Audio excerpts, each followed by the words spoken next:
A continuación, Emprender con Javier. Clasificación A. Apto para todo público.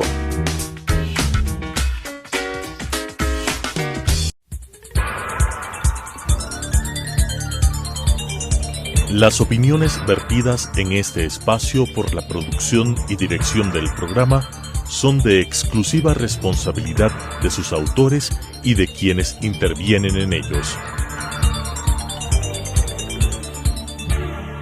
Telesucesos Canal 29 UHF presenta Emprender con Javier, un programa con expertos en diferentes áreas enfocado para todas las personas que buscan emprender en el Ecuador, con la conducción del ingeniero Javier Hervas.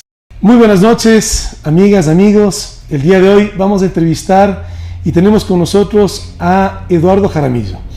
Él es un ingeniero agrónomo que estudió en Zamorano y luego posteriormente hizo una maestría en finanzas, un diplomado en estrategia y empresa y un doctorado en estrategia y empresa. Y tenemos el gusto, y gracias Eduardo por estar el día de hoy con nosotros, de tenerte aquí en este programa que lo que busca es contar historias de emprendimiento de mujeres ecuatorianas, de hombres ecuatorianos que en el anhelo de generar una actividad económica, de ser independientes financieramente, de aportar con plazas de trabajo al país, vamos por la línea del emprendimiento. Eduardo es un profesional que ha venido guiando y acompañando muchas historias relevantes de emprendimiento, así que qué gusto tenerte con nosotros, Eduardo, que nos puedas contar esas historias y que a quien nos está mirando, que pueden ser jóvenes que quieran emprender, que pueden ser cabezas de hogar, mujeres cabezas de hogar, que pueden ser adultos, que en un momento dado, en su anhelo de poder ser su propia empresa, ¿qué les podemos contar de las historias que tenemos en el Ecuador en emprendimiento? Bueno, muchas gracias Javier y muchas gracias a todos por estar aquí y por escuchar. Para mí el tema del emprendimiento es una pasión. Yo he pasado varios años emprendiendo y varios años sobre todo buscando que los emprendedores lo logren, y lo que he hecho es hacer que la gente se inspire en por qué emprender, y para esto desarrollé todo un modelo, ya 7 años en el mercado con un modelo que se llama Box Negocios, que varias gente ha participado en este modelo, que es cómo hacemos de una manera fácil y estratégica que los emprendedores logren. Box en términos de boxeo. Box en términos de el emprender es pelear y luchar, tienes varias luchas que sacar, y el box es una de las maneras de poner, pero por el otro lado también era un término en el que buscábamos cuáles eran los 3 temas más importantes para emprender, y la una es buscar oportunidades y experiencias, lograr que la gente se emocione con lo que tú hagas, y entonces así desarrollamos toda una metodología en la que lo que hacemos es que la gente busque cómo emprender, en base a qué, a dónde está su experiencia, en qué son buenos, qué es lo que hacen bien, y en base a eso poder definir hacia dónde ir. Y esta metodología o estas siglas Box de buscando oportunidades y experiencia, ¿es algo que tú lo desarrollaste o viene de qué cultura? Ya, el tema es que cuando tú haces un modelo tiene que ser visto desde la perspectiva de una teoría. Si es que hay una teoría fuerte atrás, por eso en el doctorado lo que buscaba era qué teoría es esta que está aportando al emprendimiento más fuerte, y existe una teoría, se llama la teoría de la oportunidad, en la que dice que un emprendedor no es solamente la persona que tiene algo chiquito, sino que el emprendedor es el que tiene una acción de estar buscando permanentemente una oportunidad. Muchas veces nosotros no encontramos estas oportunidades o no queremos lograr estas oportunidades porque estamos en un status quo, estamos bien, no queremos salir adelante más de lo que tenemos, y podemos lograr encontrando oportunidades, y existe esta teoría que apoya estas oportunidades o que apoya esta acción de buscar oportunidades. Eduardo, y el emprendedor que de alguna manera ya encontró una oportunidad, encontró un nicho, encontró algo que le gusta, encontró una oportunidad de negocio, ¿cómo hacer que ese emprendedor, que va a tener muchas dificultades, porque todos los que hemos emprendido sabemos que es un camino de muchísimos tropiezos, cómo hacer para que no llegue ese último tropiezo que haga que bote la toalla, sino que en ese continuar de tropiezos vaya generando aprendizajes que le den capacidad de ya ser una actividad económica estable. El 17% dicen de los emprendedores tienen éxito y el resto digamos que no tienen éxito. La pregunta 83% no fracasa. tiene éxito, dice que fracasan. Pero nosotros íbamos contra ese problema porque decíamos no puede ser que la gente fracase, busquemos una alternativa o por qué, cuál es esta razón para que la gente fracase. Y la principal... Y a veces, perdóname que te interrumpa, pero a veces la palabra fracaso puede ser un poco injusta porque al final del día si los llamamos fracaso, es un aprendizaje. Entonces, al final cada experiencia negativa te convierte en una persona con mejor criterio. Exacto, pero el tema que nos dimos cuenta nosotros o por qué son estos fracasos es porque te metes en cosas que no sabes hacer o que no eres bueno. Si tú encuentras cuál es tu habilidad, por ejemplo, si yo tengo la habilidad de la música, yo no necesariamente puedo tocar trompeta. Tengo la habilidad de la música, pero soy un buen guitarrista, entonces toco guitarra. Ese es el problema en el emprendimiento.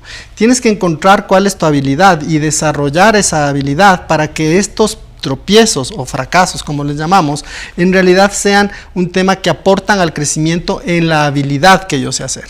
¿Y cómo conectas esa habilidad con ese mercado potencial? Entonces, en la habilidad, porque la gente va al revés, dice, el señor de al lado tiene la habilidad de ser chef. Tiene una habilidad de ser chef. Como hace una buena comida, este señor chef se llena su local. Y entonces este señor, que es un buen financiero, comienza a decir, creo que hay que ponerse un local de comida, pero no es chef. Entonces tienes que conectar lo que estás haciendo por un lado con lo que tú sabes hacer o lo que te gusta hacer, porque este tema de lo que a mí me gusta hacer es lo que me lleva a ir aprendiendo en el camino y seguir haciendo lo que me gusta hacer. Si me caigo me vuelvo a levantar porque me gusta hacer, como cuando un niño está aprendiendo en la bicicleta. Es tanto el afán que tiene por lograr el salir en su bicicleta que se cae y se vuelve a subir. Pero este afán o estas ganas de hacer viene de la habilidad que uno tiene. Entonces uno puede tener habilidades de vendedor, y eso es lo que hacíamos en nuestro modelo, era buscar cómo creces en tu emprendimiento. Que no te quedes solito pensando en que yo lo voy a lograr solo, sino quién es este par que podría ayudarme y apoyarme en poder llegar a este emprendimiento que sea exitoso. Siempre uno es bueno para algo y tiene que buscarse su par que es bueno para otra cosa. Por ejemplo, Steve Jobs era un soñador, era un tipo con 1000 ideas, era un tipo súper lanzado, pero él necesitaba un contrario, y su contrario era Wozniak. Cuando él encontró a Wozniak y Steve Jobs hicieron lo que ahora conocemos como Apple. Y en todas estas historias de los acompañamientos que tú has hecho, de las asesorías, consultorías con empresas ecuatorianas, ¿qué ejemplos nos puedes contar de aquí, del Ecuador, de ese conectar en las diferentes empresas que tú has tenido la oportunidad de guiar? Sí, hay varias. Por ejemplo, te puedo contar un caso de una señora, puedo contarte casos desde personas que vendían $200, ¿no es cierto? Estuvimos en nuestros talleres, estuve en Machalilla, es un ejemplo súper lindo. La señora se llama Susana estuvo en el proceso, ella estaba vendiendo unos chuzos en la calle, vendía $100 en sus chuzos en la calle, y entonces estábamos viendo cómo ella puede mejorar su negocio, y veíamos que también, a más de los chuzos, ella sabía hacer jugos, y entonces ella se dio cuenta que la gente ya estaba ahí, que ella podía vender sus chuzitos de carne y también les podía vender sus jugos y sus sándwiches. Entonces comenzó a dar cuenta Susana, que vendía $100 al mes, en que su negocio podía crecer al doble. Y viene Susana a decirme llorando, le agradezco mucho por hacerme ver cómo mi potencial puede ser mayor, y ahora voy a subir al doble, voy a vender $200 al mes. Es una historia pequeña. Tenemos una historia también de empresas que han crecido exponencialmente. Por ejemplo, una de ellas en las que hemos trabajado es Fernández en Guayaquil. Esta empresa ha crecido casi 4 veces, y estamos hablando de que hoy en día muy grande. Hoy en día muy grande, vende cerca de $70 millones. Entonces esta empresa ha crecido, y también el dueño es un señor que empezó, señor Eugenio Fernández, empezó en carnes en el día a día, en la calle, y su pasión por el trabajar, su pasión por el entender sobre este proyecto, entender la gente, le hizo que se ponga un tema comercial. Su diferenciador era el servicio. Él estaba compitiendo contra los carniceros de la calle. Los carniceros de la calle daban muy mal servicio a las señoras que venían a comprar carne. ¿Quiere comprar o no quiere comprar? Carne y hueso. Señor Fernández no, él decía, tengo que darle servicio a las personas. Ese diferenciador hizo que hoy por hoy él tenga un negocio que es tan grande de haber pasado de la calle a estar con 30 locales de venta de carne y 4 locales de venta de restaurante, en el que también se ve un crecimiento súper exponencial. Y cuando tú dices crecimiento exponencial, es que claro, una idea que ya está funcionando, pero que de alguna manera todavía no ven el potencial de crecer, de doblar, triplicar sus ventas en periodos cortos de tiempo. Así es. Para poder crecer de manera exponencial hay un tema que se llama el crecimiento se da por nuestro futuro, no se basa en nuestro pasado. Si nosotros solamente tendríamos eso en la cabeza todos los días, de decir, mi futuro no se basa en lo que yo he hecho en el pasado, porque si sigo haciendo lo que hacía en el pasado, no tengo por qué crecer más de lo que ya haya crecido en el pasado. Pero si yo voy pensando en cosas nuevas, oportunidades están alrededor de lo que yo sé hacer, y es salir a ver estas oportunidades que muchas veces la gente que está a mi alrededor piensa que no son oportunidades. Y a veces nos dejamos llevar por un tema que se llama la sapiencia industrial. ¿Qué significa la sapiencia industrial? Te voy a contar un ejemplo de cervezas que todos conocemos. Cuando Budweiser estaba en los años 70, ustedes pueden buscar en el internet, hay unos videos bien interesantes. Cuando Budweiser estaba en los años 70, Budweiser decía, la cerveza que hay que tomar es como es la cerveza. No existe una cerveza mejor que la cerveza que se produce hasta los años 70. Era una cerveza negra. En una universidad, un profesor estaba investigando y se dio cuenta que mucha gente, al responder por qué no toma cerveza, no tomaban cerveza porque la cerveza engorda. El 60% de su gente que él pensaba, que él investigó, decía que no tomaba cerveza porque la cerveza engordaba. Y entonces se reunió con otro señor que se llama Miller, después sabemos que existe la cerveza Miller, y le dijo, mira, hay este tema, y el señor Miller salió al mercado a decir, la cerveza es la cerveza light, y la sapiencia industrial decía que la cerveza light era imposible, que era algo que nadie iba a tomar, y todos los industriales de esa época estaban en la misma onda y todos decían que sí. Eso se llama la sapiencia industrial. La sapiencia industrial es uno de los peores enemigos que tiene el emprendimiento y en la búsqueda de oportunidades, porque es ese miedo de los industriales que ya están haciendo algo, de decir no se puede hacer nada más porque yo quedaría mal. Para terminar la historia de Miller es un mercado de $4,000 millones al trimestre. Entonces el señor Miller tenía razón. Wow. Esa es una historia bien interesante. Y claro, son de alguna manera paradigmas, ¿no? Las sapiencias industriales que tú ya asumes por verdad, asumes verdades que en un momento dado son temporales porque no has visto algo diferente, que también nos pasa mucho aquí en el Ecuador, ¿no? En términos de los emprendedores, que es difícil emprender, que necesitas tener dinero para hacer dinero, que no puedes arrancar. ¿Qué le dirías tú tanto al que no tiene capital como al que tiene un negocio, pero que tiene los recelos, los miedos de, bueno, nos quedamos aquí, estamos generando una actividad o ponemos en riesgo lo que tenemos para poder crecer? Tanto a esos extremos, ¿qué podrías tú decir? Mira, yo tengo un tema importante que yo he estado investigando en estos últimos años. Hace 7 años mi pregunta era ¿por qué los emprendedores fracasan? Y ya te conté cuál es el tema. Y ahora mi pregunta es ¿por qué no crecen las empresas? O sea, ¿cuál es este tema de no crecer? Entonces, los pequeños tienen unos problemas para no poder crecer y los grandes tienen otros problemas para no poder crecer. Entonces, vamos a partir por los problemas de los pequeños, ¿no es cierto? El pequeño tiene miedo de emprender porque puede perder mucho. Entonces, ahí el consejo para estos emprendedores es, si tienen miedo, háganlo con miedo. Pero háganlo. Háganlo, ¿ok? Es solo hacer para el pequeño, ¿no es cierto? Es meterme, tengo mucho más chances que el grande. El pequeño debe buscar cosas. El grande está en esta sapiencia industrial, es como que ya está cómodo en la mesa haciendo ciertas cosas. Es más, uno siempre asume que para que un grande crezca necesitas mucho tiempo. En cambio que el pequeño puede crecer muy rápido porque su valor de arranque es pequeño, entonces doblarse, triplicarse no es difícil, pero tú en cambio nos rompes ese paradigma que el grande también puede crecer exponencialmente. También, pero tiene sus problemas. Con estas, tiene sus grandes problemas. Entonces, mira, el pequeño tiene unos problemas. Entonces, ¿cuál es la solución del problema? No te metas a competir contra el grande. El grande es como un buque que deja una estela atrás. Y en esa estela hay muchas necesidades que el grande no las puede cubrir. No las va a cubrir. no quiere cubrir, la sapiencia industrial le dice, ahí no hay nada más que hacer, y aparece un señor Miller que desarrolla un tamaño de mercado de 4.000 millones de dólares en el que dices, si hay mercado. Entonces, si hay un mercado de necesidades que el grande no quiere cubrir. Ahí tienes dos mercados. Uno en la parte baja, en el que yo podría dar menos cosas a gente, por decirte, la gente quiere comer un dulce, no le tengo que dar en el super papel o en la super presentación que la hace caro al dulce, sino que le puedo dar un dulce porque quiere dulce. Por ejemplo, las melcochas de baños. No te importa si la melcocha viene en un papel reciclado, que viene en un papel reciclado, que le ponen así y adentro está la melcocha, porque a la larga lo que quiero es la melcocha. Ahí hay un mercado, ¿ves?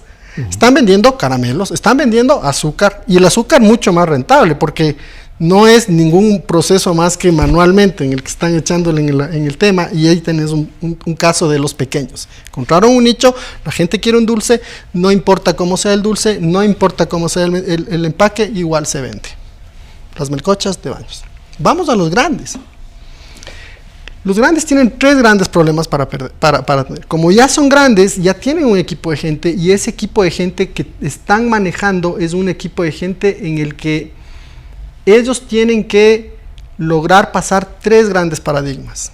El paradigma de los dueños, el paradigma de sus empleados y el paradigma de sus empleados directivos y el paradigma de sus empleados de la base.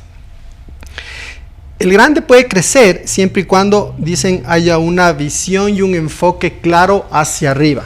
Entonces, hacen un proceso estratégico, buscan todo un proceso de consultoría, tienen a su consultor al frente, los dueños están de acuerdo en que se tiene que crecer, dicen para dónde es el centro y ya lograron la primera fase, que es tener claro el enfoque y la visión, y de repente se frustran.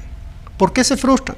Porque entran a la siguiente etapa y la siguiente etapa no quiere hacer lo que dicen los dueños, son los gerentes.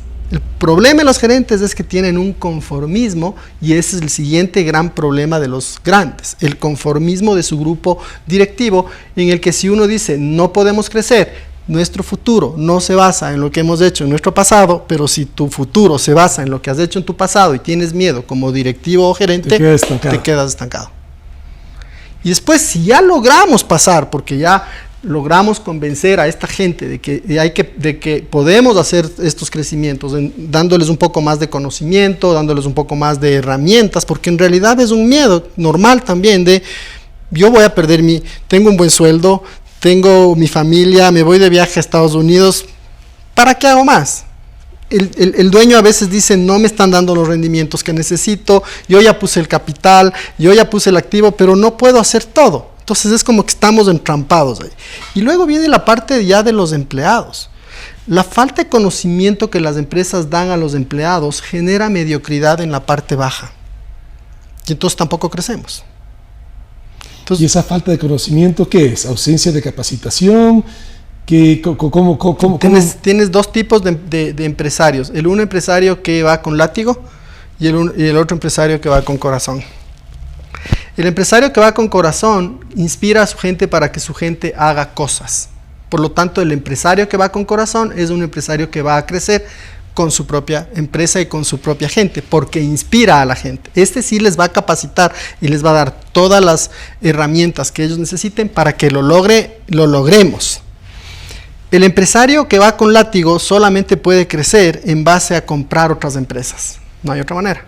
Entonces, el empresario que va con látigo va a hacer que las empresas crezcan siempre y cuando haya una compra de otra empresa que ya lo hayan hecho. No hay otra manera de crecer. Y los crecimientos del un lado o del otro lado van a ser también crecimientos. Muchas empresas solamente crecen comprando otras empresas, pero estas empresas no dan esta capacidad. Entonces tienes gente que está creciendo porque hay que crecer, pero no porque están convencidos a crecer o no porque están convencidos a hacer las cosas. ¿Y tú cuál es el potencial que tú ves en el Ecuador? Que pueden crecer las empresas que de alguna manera ya tienen una base instalada, ¿o tú piensas que deberíamos enfocarnos al pequeño? ¿Cómo ves tú en tu experiencia, en dónde está el potencial de mayor impacto en el país? De mayor impacto yo veo a las empresas que ya tienen este criterio o estas ganas de crecer permanentemente. hay empresas que ya vienen creciendo. Tenemos varias provincias que vienen creciendo. Por ejemplo, la provincia de Tungurahua es una provincia en permanente crecimiento. Y es gente muy emprendedora. Súper emprendedora, y sobre todo las empresas ya tienen 3, 4, 5 generaciones. Entonces ya saben cómo hacerlo. ¿Y tú crees que el emprendimiento también se contagia? O sea, ¿tú piensas que unos 2, 3 experiencias positivas en una región de repente contagian para que la región comience a tomar esa dirección? Yo creo que tienes por un lado que encontrar dónde está esta actividad o acción de las personas que quieren emprender. ¿Te acuerdas de la teoría de la oportunidad? Dice que el emprendedor es el que busca permanentemente oportunidades. Tenemos que encontrar gente que esté buscando permanentemente oportunidades. Y esto lo que va a hacer es, sí va a contagiar el sentido de, va a jalar. Entonces, si tenemos empresas chiquitas que están buscando en dónde emprender y tenemos empresas anclas que están creciendo y necesitan jalar a proveedores o aliarse con proveedores que puedan generar este crecimiento, entonces tenemos resuelto el problema. Tendríamos resuelto el problema en el caso de que la empresa privada comience a jalar empresas que ya pueden vender 3, 4, 5 millones de dólares, jalando a emprendedores que quieren también crecer.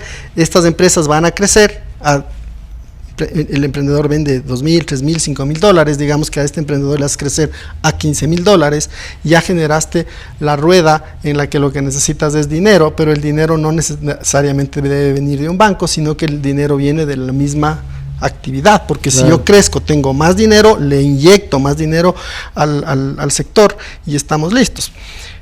Por ejemplo, en un pueblito, hay un pueblo aquí en el Ecuador que se llama Ayuriquín, ¿no es cierto? En este pueblo de Ayuriquín, tú pasas por el pueblo y dices, ¿por qué hay tanta tienda?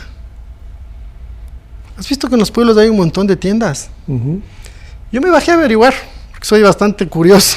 Entonces me fui donde una señora, ¿cómo le va? Cada casita, cada tienda. Sí. No sé si tienda, y dices, ¿cómo? ¿Qué? Debe ser un negociazo las tiendas, porque por algo hay tiendas. Pues me fui a hablar con las señoras de estas tiendas y les decía, señora, ¿cómo le va? ¿Cómo está? ¿Qué tal el negocio de la tienda? No, malo está el negocio. Y otra tienda, señora, ¿cómo va el negocio de la tienda? No, malo el negocio.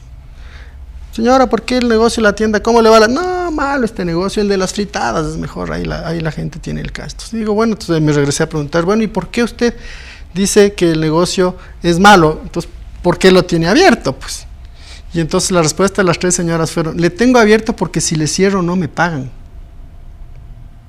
Entonces, el problema de una tienda en realidad es que vende, fía, no le pagan y el que fía se va a la tienda al lado.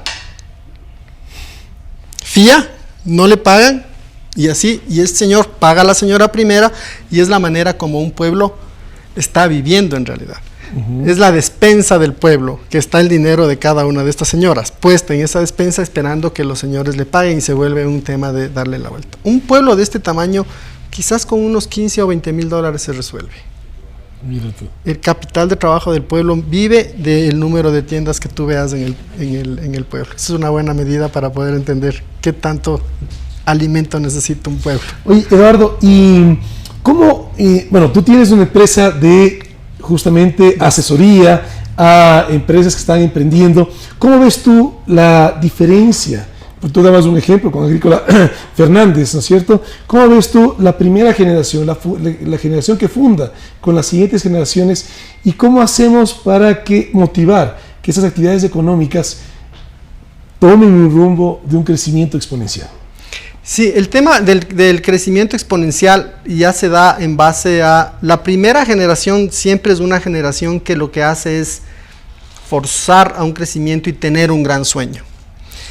Comúnmente lo que pasa en la siguiente generación es que todo ese esfuerzo y toda esa dinámica que tuve que sufrir, no quiero que sufra mi segunda generación.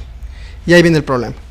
Porque la segunda generación, por no sufrir, le doy todas las comodidades que tenga que tener esa generación y no genero una manera de que esta siguiente generación lo logre. Y corrígeme si estoy equivocado, pero a veces uno asumiría, por lo menos yo he visto que las primeras generaciones han dado impulsos muy grandes a las actividades económicas, empresas del Ecuador, pero que lamentablemente las siguientes generaciones o se han estancado o el crecimiento es marginal o inclusive han deteriorado el desarrollo de esa actividad económica.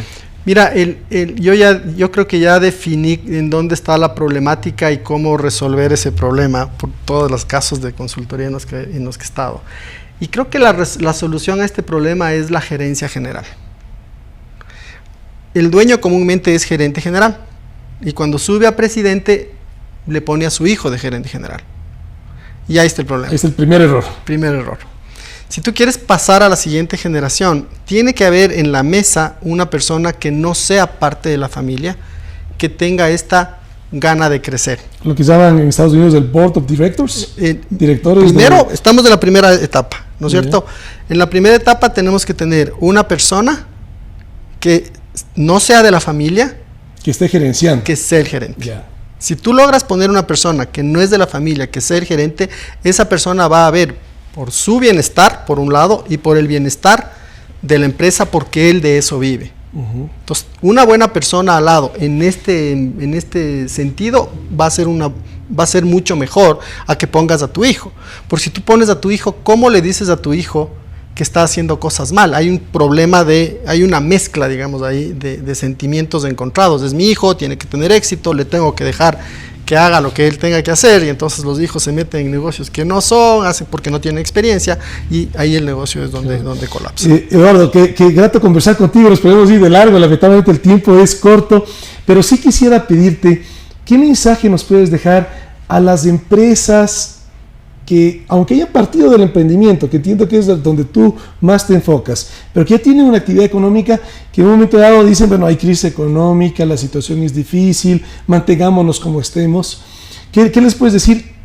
¿Cómo crecer? ¿Cómo asumir ese riesgo y esa oportunidad? Porque evidentemente les ha ido bien en el negocio hasta cierto punto, pero ¿cómo hacer para que ese éxito marginal, si tú quieres, pueda convertirse en un éxito mucho más integral? Ajá. El éxito está dado por las empresas, por un pasado que han venido haciendo. O sea, este pasado, este contexto, lo que fue, será.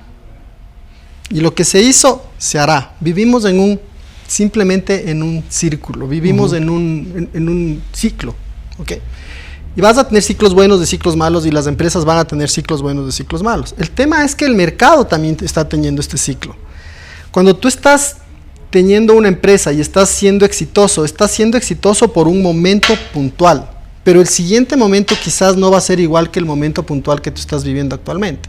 Entonces, yo creo que lo que hay que hacer es dejarse ayudar en los nuevos momentos. Yo creo que sí es importante dejar que otras personas vean la perspectiva, porque no somos dueños de la verdad. Somos una opinión más de un contexto en el que estamos viviendo. Entonces, dejarse ayudar en este contexto que estamos viviendo y poder ver, ahí vienen los directores que decíamos hace un rato, gente que está viendo desde otra perspectiva en la misma circunstancia y que puede ayudar a poner esta empresa o este enorme equipo de gente trabajando en un nuevo contexto para que sea exitoso. Si nos quedamos pensando en el contexto en el que estamos actualmente, que hemos sido exitosos y que haciendo lo mismo que vamos a hacer nosotros o que venimos haciendo, hoy por hoy, si no me meto en redes sociales, simplemente estoy muerto, si no entiendo las nuevas generaciones, simplemente estoy muerto.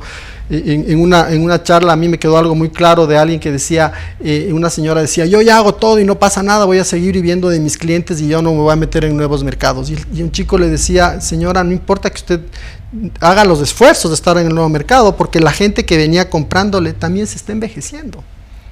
Los negocios envejecen. Claro.